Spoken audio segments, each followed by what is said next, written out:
Bonjour, bonsoir, selon la place ou l'endroit que vous nous recevez de par le monde. Que Dieu vous bénisse richement, bien-aimés dans le Seigneur. Nous sommes la chaîne Grâce et Victoire dans le couple. Ici, nous parlons pour le couple, en faveur de couple, dans le couple et aussi avec le couple. Nous ne faisons que contribuer avec notre petite pierre à l'édifice que vous êtes, avec une petite brique. Comme il est écrit, nous connaissons en partie. Bien sûr, vous pouvez connaître toutes choses, mais il y a un petit rien qui vous reste pour que vous puissiez avoir un couple réellement victorieux et un couple qui vit dans la grâce de Dieu. Que Dieu vous bénisse richement, bien-aimés. Je vous aime au nom de Jésus. Ici, lorsque nous parlons de couple, nous voyons le premier couple et la vision de Dieu pour le couple, le premier couple et tous les autres. Qu'est-ce que Dieu dit dans les Saintes Écritures? Là, je voudrais que nous puissions lire dans le livre de Genèse, chapitre 1, verset 28. Non, nous commençons avec le verset 28, oui.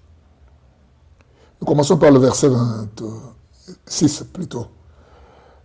Dieu dit, faisons l'homme à notre image et selon notre ressemblance pour qu'il domine sur les poissons de la mer, sur les oiseaux du ciel, sur le bétail, sur toute, s'il vous plaît, sur toute la terre et sur tout le reptile qui rampe sur la terre. Dieu créa l'homme à son image, il le créa à l'image de Dieu.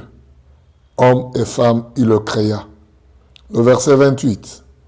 Dieu le bénit et Dieu leur dit, soyez féconds, multipliez-vous, remplissez la terre et soumettez-la. Dominez sur le poisson de la mer, sur les oiseaux du ciel, sur tout animal qui rampe sur la terre. Parole du Seigneur, Amen. Bien-aimés, ici, nous voudrions un peu vous faire comprendre une vérité qui était la notion de Dieu, la vision de Dieu pour l'homme et pour le couple.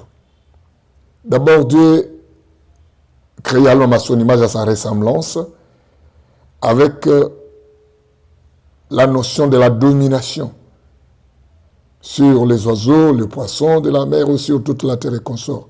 Le verset 29 dit, Dieu créa l'homme à son image, il les créa homme et femme. Et là, il dit au verset 28, Dieu le bénit et Dieu leur dit la première chose, soyez féconds. La deuxième chose, multipliez-vous. La troisième chose, remplissez la terre. Et la quatrième, soumettez-la. Et la cinquième, dominez sur le poisson de la mer et consort. Alors il y a 5 points ou 5 prédispositions que Dieu avait mis dans l'homme. La première chose, c'est la fécondité. La deuxième chose, c'est la multiplication. La troisième chose, c'est le remplissage. La troisième chose, c'est le remplissage. La quatrième chose, c'est la soumission. Dit, soumettez-la. Remplissez la terre et soumettez-la. Le deux à la fois. Remplissez et soumettez. Alors vous comprendrez bien, nommé, que lorsque nous disons que nous sommes enfants de Dieu, nous devons d'abord être conscients. Et je voudrais dire à quelqu'un qui me suit en ce moment que le mariage, c'est une question de prise de conscience. Le mariage n'est pas pour les inconscients. Le couple n'est pas pour les inconscients. La famille n'est pas pour les inconscients. C'est pour les hommes conscients et les femmes conscientes. Bien-aimé maman, bien-aimé papa, bien-aimé frère, bien-aimé sœur, vous pouvez être jeune marié ou vieux marié.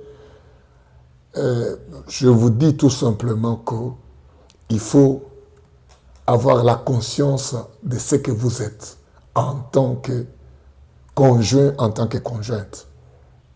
Qu'est-ce que vous êtes venu faire à côté de cet homme-là? Qu'est-ce que vous êtes venu à côté de cette femme-là? Donc, quand Dieu dit soumettez, multipliez, remplissez la terre et soumettez-la, soumettre quelque chose, on soumet quelque chose qui par la force, qui par la violence. On soumet quelque chose que par les armes. Dans d'autres versions, on dit assujettissez-la. Dans la version qui est plus proche de la version originale du Septante, on a dit conquérez-la.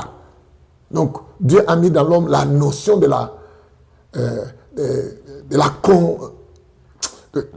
c'est-à-dire la notion de combat, la notion de guerre. Nous sommes de conquérants, mais pacifiques.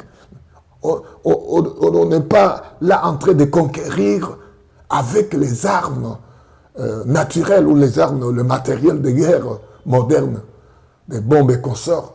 Mais nous battons, nous conquérons les choses, les bénédictions de Dieu, la gloire de Dieu, par la violence spirituelle. Bien-aimés, si vous n'êtes pas violent, même Jésus dit, depuis les temps de Jean-Baptiste jusqu'à maintenant, le royaume de Dieu est forcé. Ce sont des violents qui s'en emparent. Bien-aimés, je vous dis, dans votre couple, dans votre mariage, si vous ne savez pas vous faire violence vous-même, c'est-à-dire que vous allez dire que les hommes sont méchants, vous allez dire que les femmes sont méchantes, vous allez dire que, bien sûr, bien-aimés, je vous dis, dans le couple, il y a toujours la part de l'un et de l'autre.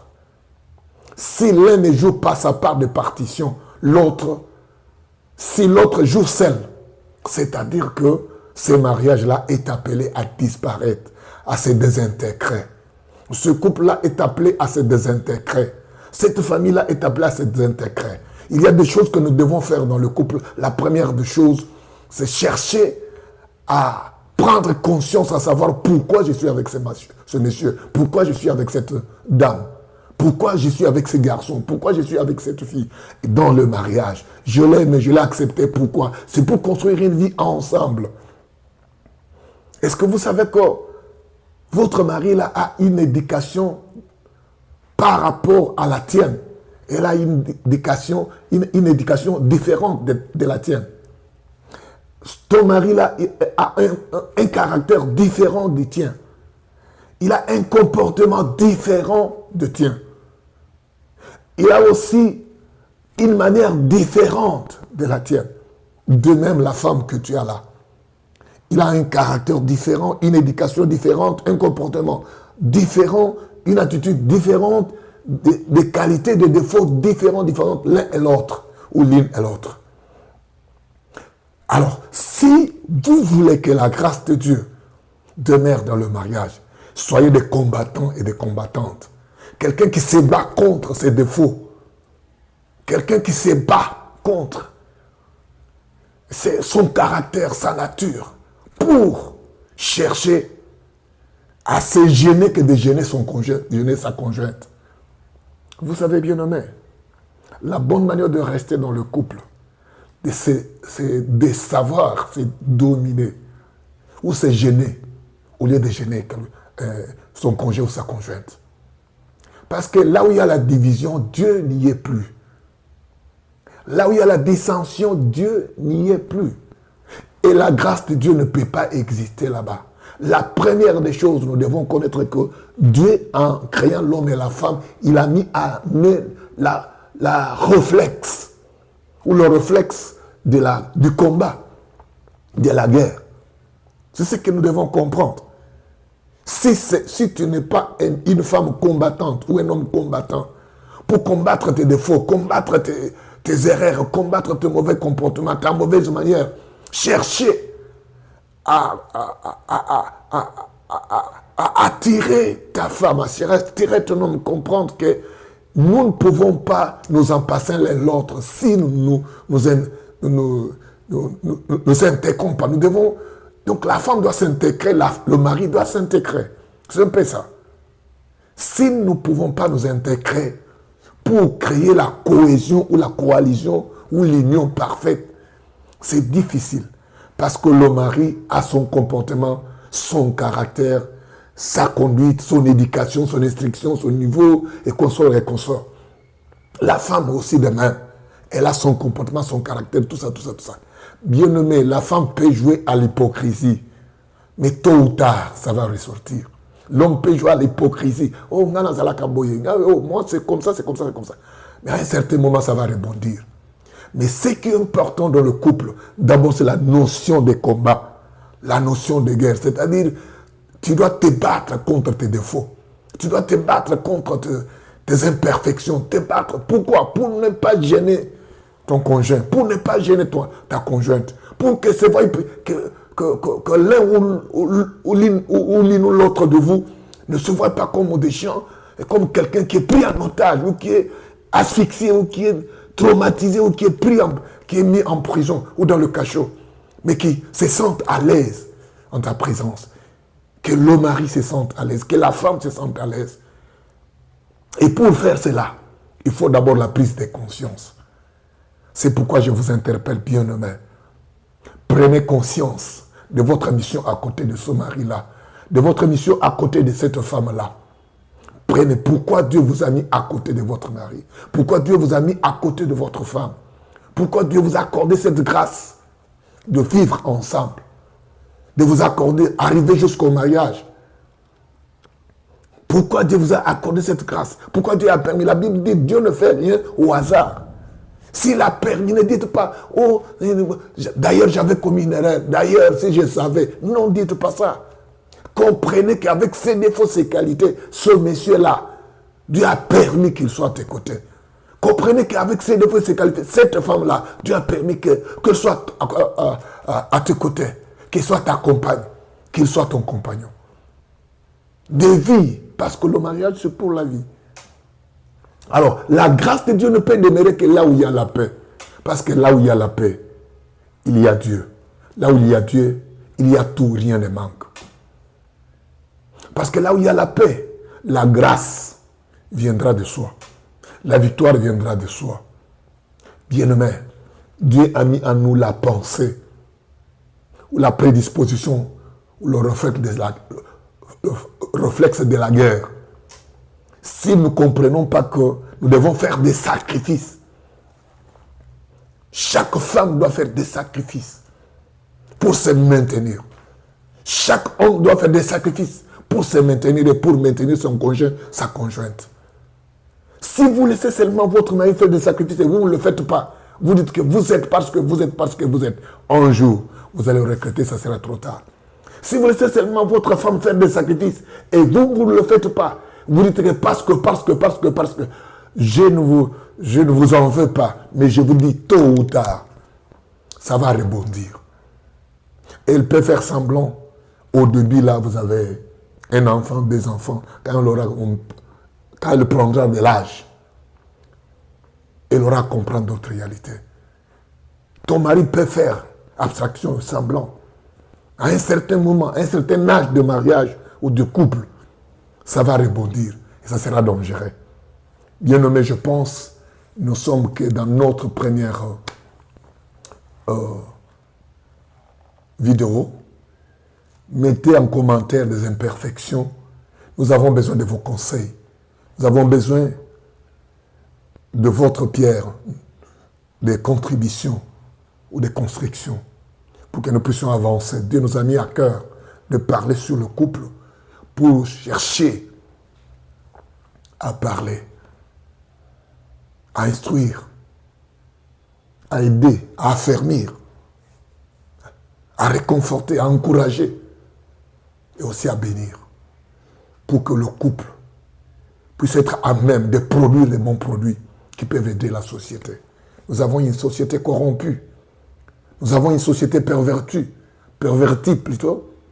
Mais tous ces produits qui sortent, qui partent dans la société-là, ces produits-là viennent du couple. C'est-à-dire le couple, le fondement ou la fondation d'une famille, d'une tribu, d'un clan, d'une nation ou d'un royaume. Si le couple est mal parti, même le produit qui sortira, c'est-à-dire les enfants, seront corrompus et pervertis. Bien-aimés, sachez faire les sacrifices. Sans les sacrifices, un jour ou un autre, ça sera très dangereux. Et ça sera aussi trop tard. Que Dieu vous bénisse richement. J'attends vos commentaires, vos conseils et aussi vos contributions pour que nous puissions perfectionner notre chaîne. Que Dieu vous bénisse richement. Merci encore.